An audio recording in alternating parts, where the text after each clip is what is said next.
नमस्कार, मैं डॉक्टर दुर्गा आरोड़ स्वामी आपका मेरे YouTube चैनल में स्वागत करती हूँ, अभिनंदन करती हूँ। आज हम कॉन्स्टिपेशन के बारे में जानेंगे, कब्ज, कोष्ठबद्धता के बारे में। कब्ज क्या होता है? कब्ज जब मल त्याग करते हैं तो उसे करने में काफ़ी दिक्कतें आती हैं। हार्ड स्टूल को हम कब्ज कहते हैं, या कह सकते हैं कि 48 आवर्स के बाद यदि आपका स्टूल आता है उसे हम कब्ज मानते हैं या कब्ज कहते हैं। और प्राकृतिक चिकित्सा के हिसाब से कब्ज डेली 24 आवर्स में एक स्पेसिफिक टाइम पे आना चाहिए दिनचर्या के हिसाब से। यदि वो नहीं आता तो भी हम कब्ज कहते हैं। कब्ज का कारण क्या होता है? कब्ज के बहुत सारे कारण होते हैं। कब्ज के अंदर आपका लाइफस्टाइल अच्छा ना होना, प्रॉपर खाना ना खाना, पानी का इंटेक अच्छा से नहीं करना, एक्सरसाइज नहीं करना, आपका खाने ज़्यादा से ज़्यादा खाना या फिर एकदम कम से कम खाना, भूख से पहले खा लेना, भूख जितने नहीं लगी है, बॉडी जवाब नहीं दे रहा है, आवाज़ नहीं लगा रहा है, उससे पहले ही खा लेना, बेमेल फूड खाना, पानी का इंटेक बहुत कम करना, ज़्यादा औषधियों का उपयोग करना, मिर्च मसाला एसिडिटीज़ के जो चीज़ें होती है उसका ज़्यादा से ज़्यादा यूज़ करना, पैक्ड फूड का ज़्यादा यूज़ करना, फिजिकल एक्टिविटीज कुछ नहीं करना, जितना इनपुट और आउटपुट को बराबर बैलेंस करके रखना। तो इन सारी चीज़ों की कमी की वजह से मेनली हमें कब्ज होती है। और कुछ वृद्धावस्था में शक्तिहीनता की वजह से भी होता है, आनुवंशिकता भी ये चीज़ें आती हैं, और ज़्यादा औषधियों का उपयोग करते हैं तो भी यह सब कारणों का है। मेन लक्षण क्या दिखता है? कैसे जानेंगे कि कब्ज है, हो गया हमें? कुछ लोगों को तो पता ही नहीं चलता कि वो कब्ज के शिकार हैं। उनको लगता है कि ये तो मेरा शुरू से दिनचर्या चला आ रहा है और ऐसे ही मैं 2 दिन में 1.5 दिन में जाता हूँ तो मुझे कोई दिक्कत नहीं है, जबकि ऐसा नहीं है। ये कब्ज जो है, कब्ज रोगों की जननी मानी जाती है। रोग तुरंत नहीं आता, धीरे धीरे धीरे करके आता है, और सबसे पहले स्टार्ट कब्ज से ही होता है। तो हमें कब्ज में क्या क्या दिखता है? आपका पेट एकदम हार्ड हो जाता है, पेट टाइट रहने लगता है, जबकि कहा गया है सिर ठंडा, पेट नरम और पैर गरम, जो कि आजकल किसी का नहीं रहता है। अधिकतर लोगों का सर गरम, हमेशा स्ट्रेस में रहता है, पेट कड़ा, कुछ भी खाते पीते हैं, पैर ठंडा, फिजिकल एक्सरसाइज कुछ करते ही नहीं तो ब्लड सर्कुलेशन होता नहीं, तो पेट हमेशा नरम होना चाहिए। तो अधिकतर लक्षण क्या दिखता है? कड़ा होना पेट का। सेकंड चीज़, आपको बार बार मोशन जाने की इच्छा होना कि हाँ मुझे मोशन लग रहा है, मोशन लग रहा है, जाते हैं आप, थोड़ी देर में वापस आ जाते हैं, फिर जाते फिर, या फिर आप मैक्सिमम टाइम वहाँ पे बिताते हैं। कहा जाता है कि खाना खाने में ज़्यादा टाइम बिताइए, ना कि मोशन जाने में। हम खाना जितना, दोनों में से एक चीज़ है, यदि हम खाना खाने में ज़्यादा टाइम बिताएंगे तो मोशन जाने में ज़्यादा टाइम नहीं लगेगा, लेकिन यदि हमने खाना खाने में टाइम कम लगाया तो फिर मोशन में ज़्यादा टाइम लगेगा। तो चूज़ आपको करना है कौन से रूम में बैठ के ज़्यादा टाइम बिताना है। तो ये लक्षण आपको दिखता है। आपकी स्किन काफ़ी पेल नज़र आने लगती है, जीभ काफ़ी कोटेड हो जाता है, वाइट कोडिंग दिखाई देने लगती है, आपका बॉडी का टेम्परेचर बढ़ जाता है, आपको उबासी, नींद वगैरह काफ़ी आती है, कई बार मैक्सिमम हेडेक होने लगता है, कई बार बॉडी एक होने लगता है, गैस काफ़ी बनती है, एसिडिटी काफ़ी बनती है, और पेशेंट की हिस्ट्री से हम जान जाते हैं कि मैक्सिमम उसको कॉन्स्टिपेशन है। तो अब इसका उपाय क्या करना चाहिए? ये तो हमने जान लिया कि होता क्या है, किसे कहते हैं कब्ज, कारण क्या होता है, लक्षण क्या होता है, अब उसका निवारण क्या है। निवारण की बात करें तो सबसे पहले हमें अपने खाने, लाइफस्टाइल को ठीक करना है। तो खाने में हमें ज़्यादा से ज़्यादा फाइबर फूड का मतलब क्या? अभी हमारे पास फाइबर सबसे अच्छा बेल आ रहा है, चीकू आ रहा है, पपीता आ रहा है, अमरूद, केला, इवन केला, अच्छा पका हुआ केला, और आप जितने अच्छे ग्रीन लीफी वेजिटेबल है वो खा सकते हैं, अमलतास आप ले सकते हैं, और जितना चोकर आप ले सकते हैं, रोटी जो भी ले रहे हैं आप, जितने भी फाइबर्स सीरियल्स के ले रहे हैं, तो उसमें आप कोशिश करिए कि ज़्यादा से ज़्यादा चोकर मिला हुआ हो, जिससे पेट अच्छे से साफ, झाड़ू का काम करता है, पेट अच्छे से साफ हो जाएगा। और आपका ये आपके फूड में मेनली ध्यान रखना है। फिर नेक्स्ट चीज़ आपको उपवास। उपवास में क्या करना है, आपको ज़्यादा से ज़्यादा कोशिश करना है कि अनाज कम खाना है। उस दिन क्या, एक दिन, हफ्ते में एक दिन ऐसा प्लान करिए कि सब्जी बहुत अच्छे से क्वांटिटी में खा लीजिए। सब्जी में क्या, लौकी, तुरई, टिंडा, परवल, इस तरीके की चीज़ें।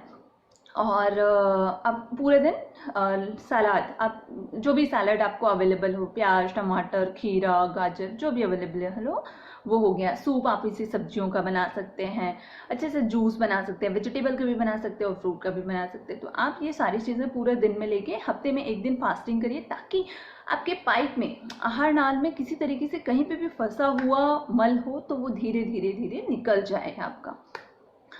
और जितना अच्छे से निकल जाएगा तो उतना अच्छा आपको रिलीफ मिल जाएगा। सेकंड चीज़ है वाटर इनटेक। वाटर इनटेक इतना करिए कि वो मल सूखे ही ना। हम जनरली पानी बहुत कम पीते हैं, कम पानी पीने की वजह से ये दिक्कतें आती हैं। आप पानी इतना पीजिए कि आपका यूरिन का कलर एकदम वाइट आए, इतना वाइट आए कि आपको लगे कि हाँ भाई हल्का है बॉडी और बहुत अच्छे से निकल रहा है। तो आप जब पानी अच्छे से पियेंगे तो आपका उस मल भी कड़ा नहीं होगा, ज़्यादा कठोर नहीं होगा, तो वो भी काफ़ी आपको इम्प्रूव करेगा। नेक्स्ट है आपका फिजिकल एक्सरसाइज। फिजिकल एक्सरसाइज में आप कुछ भी करिए, वॉकिंग कर लीजिए, थोड़ा कुछ प्राणायाम कर लीजिए, थोड़ा सा आप आसनास कर सकते हैं। अब प्राणायाम की बात करें तो प्राणायाम में सबसे अच्छा अनुलोम विलोम है, उसके बाद शीतली शीतकारी है जो कि आपको कूलिंग करेगा, आपका बॉडी टेम्परेचर कम करेगा। पेट में अग्नि क्रिया जो बहुत ज़्यादा बढ़ी हुई है या एकदम बंद हो गई है, जिसको नॉर्मलाइज करने के लिए हेल्प करेगा। तो आप anulom vilom, sheetali sheetkari is the best for constipation. Next है आपका स्ट्रेस की वजह से बहुत बड़ा रीज़न है कि आप कॉन्स्टिपेशन होता है। तो आपको स्ट्रेस बिल्कुल नहीं लेना है। आपको स्ट्रेस रिलीव करने के लिए आपका मेडिटेशन करना है। मेडिटेशन मैं आपको आगे सिखाऊंगी कैसे करते हैं। मेडिटेशन के बहुत सारे टाइप्स होते हैं, IRT, QRT, DRT, MRT, MSRT, PAT, Omkar meditation. आप सिंपल ओमकार मेडिटेशन पे ध्यान दीजिए। आप ज़्यादा से ज़्यादा ओम चैंटिंग करिए कि ऐसे 11 बार ओम लगातार चैंट किए, पहले वर्बली चैंट किए और यही चीज़ को फिर मेंटली चैंट करना है, मन ही मन करना है। तो ऐसे 21 बार 22 बार हो जाएगा, उससे धीरे धीरे धीरे आप कूल डाउन हो जाएंगे। अब बात करते हैं नेचुरोपैथिक चिकित्सा की। तो नेचुरोपैथिक चिकित्सा के अंदर सबसे बेस्ट होता है आपका मिट्टी पट्टी। मिट्टी पट्टी आप 5 फीट ज़मीन की मिट्टी लेनी है, और यदि अवेलेबल मिट्टी लेनी है और उसे रात को भिगो देना और फिर पेट के ऊपर उसे रख देना है 15 से 20 मिनट के लिए। ये महात्मा गांधी जी को भी कॉन्स्टिपेशन था, उन्होंने मिट्टी पट्टी के इलाज से एक दिन में ठीक हुए, और उसके बाद ही महात्मा गांधी जी ने पूरे विश्व पे नेचुरोपैथिक का प्रचार प्रसार किया। तो सबसे रामबाण इलाज है मिट्टी पट्टी। यदि आप मिट्टी पट्टी का प्रयोग नहीं कर पाते, घर पे अवेलेबिलिटी नहीं है, तो आप कोल्ड कंप्रेस कर सकते हैं। एकदम नॉर्मल पानी लीजिए, घड़े का पानी जैसा या नॉर्मल पानी लीजिए, और एक कॉटन का कपड़ा लेके उसको डिप करके निचोड़ के पेट के पूरे हिस्से में लगा दीजिए। लगाने से आपको देखने को मिलेगा कि आपका मोशन बहुत अच्छे से, क्योंकि आपके बॉडी का टेम्परेचर बढ़ा हुआ है और आपको गैस एसिडिटी जो भी बन रही है, तो पानी की कमी हो रही है, डिहाइड्रेट की वजह से कॉन्स्टिपेशन हो रहा है, तो वो सारी चीज़ कोल्ड कंप्रेस की वजह से इमीडिएटली ठीक हो जाएगा। यदि इससे भी आपको लगता है कि नहीं हो रहा है, तो फिर आप एनिमा यूज़ कर सकते हैं। तो एनिमा में क्या, आप नॉर्मल वाटर का ले सकते हैं, हल्का गुनगुना पानी का ले सकते हैं, नींबू पानी का ले सकते हैं, छाछ का ले सकते हैं, या फिर कोई ऑयल जैसे अरंडी का तेल थोड़ा सा डाल दिया 2 टीस्पून 1 लीटर वाटर में, और फिर इंसर्ट कर दिया, ताकि वहाँ का ड्राइनेस भी चला जाएगा और आपको गैस वैस नहीं बनेगी और अच्छे से मोशन भी हो जाएगा।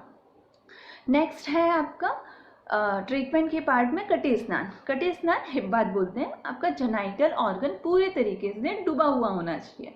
आपका लोअर एब्डोमेन और अपर हिप एरिया पूरे अच्छे से पानी में डिप हो, और मेनली ये कोल्ड वाटर में लिया जाता है।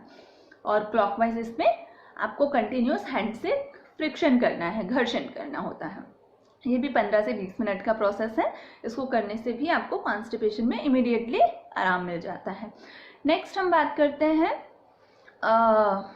ट्रीटमेंट्स के अलावा आप कुछ खाने पीने में और भी ध्यान रख सकते हैं, जैसे कि फाइबर का आपने इजीली सुना हुआ है, हरड़ का चूर्ण, त्रिफला का चूर्ण, इसबगोल, आप इसका भी यूज़ कर सकते हैं। लेकिन इन सारी चीज़ों को आप रेगुलर प्रैक्टिस में मत लीजिए। रेगुलर प्रैक्टिस में लेने से यह आंतों को कमज़ोर करता है।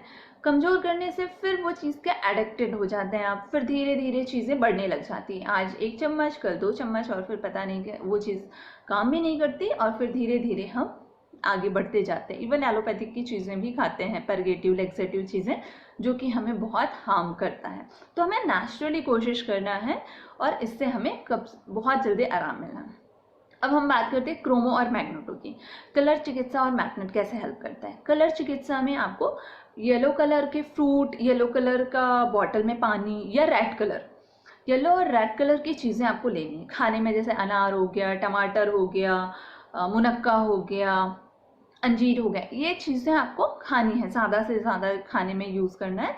और इसी चीज़ जैसे येलो कलर का पपीता हो गया, ये आप यूज़ कर देंगे। और इसी पे क्या करना है, एक बॉटल लेना है, कांच की बॉटल, उस पर आपको वाटर डालना है, पानी डालना है, और सन रेज में धूप के सामने रख देना है। और उसके रेजेस जैसे 4 घंटे बाद वो पानी आप पी सकते हैं, तो वो भी आपको लेक्सेटिव का काम करेगा, आपके पेट को साफ करने में मदद करेगा। एक्यूप्रेशर की बात करें तो एक्यूप्रेशर आपके हाथ के बीचों बीच हिस्से में, बीचों बीच का हिस्सा है, इस हिस्से को आपको घर्षण करना है, इस तरीके से रगड़ना है। रगड़ते ही आपका मोशन, जो भी आपके स्टमक में चीज़ें रखी हुई है या अच्छे से नहीं पच रहा है, जिसकी वजह से आपको गैस एसिडिटी हो रही है, वो चीज़ अच्छे से निकल जाएगा। आप सिंपल भाषा में समझिए कि स्टमक जो है हमारा, जीआईटी ट्रैक्ट, माउथ से लेके एनस तक, ये चीज़ें हमें पूरे ट्रैक में, स्टमक जो है ये एक वेस्टर्न टॉयलेट की तरह है। आप वेस्टर्न टॉयलेट में यदि अच्छे से फ्लश नहीं करेंगे, वहाँ पे गंदगी रह जाएगी, ऊपर से ढक्कन लगा देंगे, तो आप सोचिए कितना बुरा हालत होगा उसका। उसमें गैस बन जाएगा, फर्मेंट हो जाएगा, फिर बदबू आएगी, बहुत गंदा तरीका रहेगा। तो हमें क्या करना है, जैसे आप वेस्टर्न टॉयलेट में जाते हो और अच्छे क्वान्टिटीज़ में वाटर का यूज़ करते हो, तब जाके वो गंदगी बाहर निकलती है। सेम चीज़ जब हम खाना खा लेते हैं, उसके 1 से 1.5 घंटे बाद हमें बहुत अच्छे से पानी पीना है, ताकि वो जो भी गंदगी चीज़ वहाँ पे रहे ना, और वो पूरे तरीके से निकल जाए। ये आपको हेल्प करेगा। और स्टमक को, आपके अमाशय को हवन कुंड बनाना है, ना कि कचरा का घर। जो भी आया डालते गए, ऐसा नहीं करना है। जितना लगता है कि भाई भूख लग रहा है तो ही खाना है, बिना भूख के नहीं खाना है। आपका शरीर आपको इंडिकेट करता है कि भाई इतना खाना है, और भूख से कम ही खाना है, ज़्यादा नहीं खाना। ज़्यादा खाने से क्या होता है, आलस बढ़ता है, हम और लेज़ी होते हैं, और उसको पचाने के लिए हमारा शरीर की पूरी शक्ति उस पर लग जाती है। तो वो चीज़ें हमें नहीं करनी है। फिर नेक्स्ट है आपको नींद। आपको नींद बहुत अच्छे से लेना। हम चार्ज कब होते हैं, नींद से। नींद यदि हमारी प्रॉपर नहीं हुई तो हमें कॉन्स्टिपेशन होने के 99% चांसेस हो जाते हैं। तो हमें नींद अच्छे से लेनी है, 7 से 8 घंटे होने ही चाहिए। और छोटे बच्चे जैसे कि 15 घंटे, 12 घंटे, 20 घंटे जो भी सोते हैं, उतना उन्हें सोने देना चाहिए। और फिर इजीली डाइजेशन होता है, और अच्छे से हीलिंग होती है, प्रिपरेशन अच्छा होता है। यदि अंदर में किसी तरीके से कोई तकलीफ आ भी गई हो, तो नींद से वो अपने आप रिपेयर हो जाता है। तो आपको फोकस करना है। अब आप अनिद्रा भी बहुत बड़ा कारण है जिसकी वजह से आपको कॉन्स्टिपेशन होता है। तो आप हॉट फूड बात ले सकते हैं उस केस में। उसको लेने से आपको स्ट्रेस कम होगा, बीपी नॉर्मल हो जाएगा, और फिर आप कॉन्स्टिपेशन से हट जाएंगे। तो मैंने आपको अभी बताया नेचुरोपैथिक में ट्रीटमेंट की बात, कि आपको खाने में क्या क्या चीज़ें ध्यान रखनी है, आपको वाटर का इंटेक कितना करना है। एक्सरसाइज, आसन की बात करें तो आपको ऐसे आसन करना है जिसमें आपका स्टमक का प्रॉपर फंक्शन हो, कॉन्ट्रैक्शन और रिलैक्सेशन दोनों चीज़, या स्ट्रेचिंग दोनों चीज़ होनी चाहिए। तो आसन में आपको पवन मुक्तासन हो गया, आपको पश्चिमोत्तान आसन हो गया, नौकासन हो गया, और तिर्यक भुजंगासन हो गया। ये 4 आसन आपको करने हैं। आप खड़े होकर ताड़ासन वक्र भी कर सकते हैं। ये आपको 5 आसन बहुत हेल्प करेगा। प्राणायाम में आपको बता दिया गया है, अनुलोम विलोम, शीतली और शीतकारी सबसे बेस्ट है। बाकी प्राणायाम आपको सपोर्ट करेंगे। एक्यूप्रेशर पॉइंट्स याद है मेन, ठीक है। क्रोमो मैग्नेटो में आपको कलर और मैग्नेट्स के ऊपर आप रख के, रेड कलर मैग्नेट के 2 कलर होते हैं, एक रेड कलर का और एक ब्लू कलर का, तो रेड कलर के ऊपर आप बॉटल को रख के और रेड कलर का और या येलो कलर के बॉटल में पानी भर के फिर वो पानी का इंटेक आप कर सकते हैं। ये सारी चीज़ें आप अच्छे से अपनाइए और मैं गारंटी देती हूँ कि आपको कॉन्स्टिपेशन की किसी तरीके से कोई शिकायत नहीं रहेगी और आप बहुत अच्छे से आप ठीक हो जाएंगे। और आप मानिए कि ये कब्ज सारे रोगों की जड़ है, तो हमें जड़ को उखाड़ फेंकना है और एकदम स्वस्थ रहना है, मस्त रहना है। तो आपको यदि ये चीज़ अच्छा लगा तो आप मेरे पेज को, आप मेरे इस YouTube चैनल को सब्सक्राइब करें, लाइक करें। Thank you.